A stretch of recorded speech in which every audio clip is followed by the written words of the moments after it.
आओ बच्चों, आज मैं आपको एक नई कहानी सुनाती हूँ। कहानी गिज्जू भाई बदेका द्वारा लिखित और नेहरू बाल पुस्तकालय द्वारा प्रकाशित है।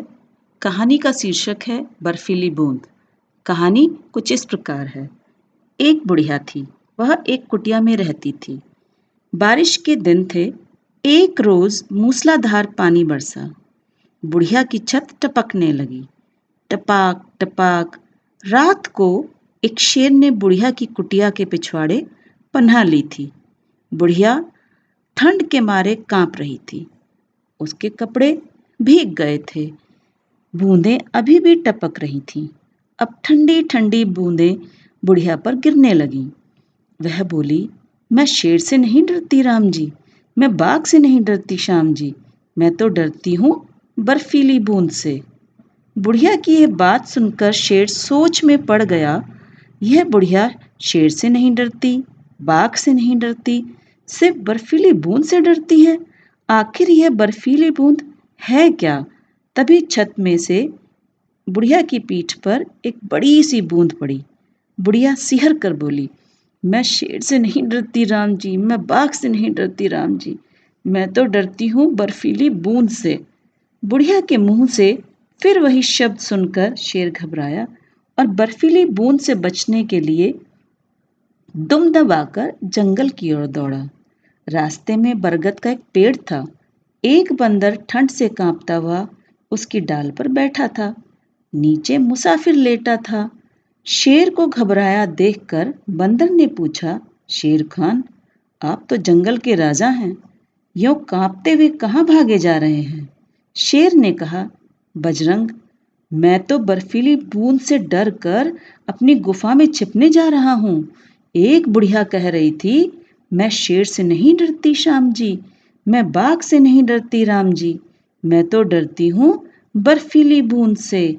शेर को अपने पास खड़ा पाकर पेड़ के नीचे लेटा हुआ मुसाफिर डरने लगा कि कहीं यह मुझे खा न जाए। इसलिए उसने पेड़ पर चढ़ने की सोची। जैसे ही वह चढ़ने लगा, अंधेरे में उसके हाथ में बंदर की लटकी हुई दुम आ गई। दुम के फंसते ही बंदर चौंक पड़ा और यह मानकर कि बर्फीली बूंदा पहुंची है, वह जोर से चीख कर पेड़ से कूदा। मुसाफिर के हाथ से दुम फिसल गई और वह भी नीचे आ गिरा।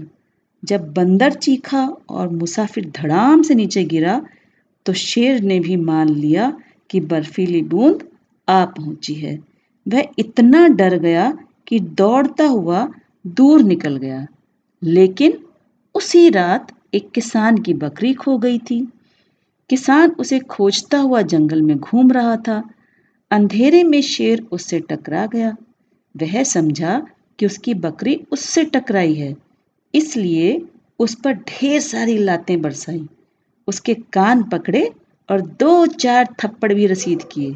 शेर ने सोचा, अब तो मैं बेमौत मारा जाऊंगा, मैं इस बर्फीली बूंद के शिकंजे से छूटा नहीं और ये मुझे मार डालेगी। इसी डर के कारण उसने किसान की मार भी सह ली और भीगी बिल्ली बनकर किसान के साथ चलने लगा। घर पहुंचकर किसान ने बकरी के खूंटे से उसे बांध दिया। सवेरे उठकर जब किसान की जोरू बकरी को पकड़ने के लिए आई, तो उसने बकरी की जगह शेर को बंधा पाया। उस पर तो मानो गाज गिर पड़ी हो, ऐसे ठिठक गई। फिर वह उल्टे पांव अंदर गई और किसान से सारी बात कही। किसान ने भी खिड़की से झांक कर देखा। उसे यकीन हो गया कि खूंटे से बंधी बकरी नहीं, शेर है। तो वह चुपके से बाहर निकला और शेर के गले में बंधी रस्सी काट दी और दौड़कर फिर अपने घर में घुस गया। शेर ने सोचा, चलो ठीक ही हुआ, जब बर्फीली बूंद से छुटकारा मिल गया। वह भी जंगल की ओर दौड़ गया अपनी पूंछ दबाकर। कैसी लगी कहानी बच्चों? मजा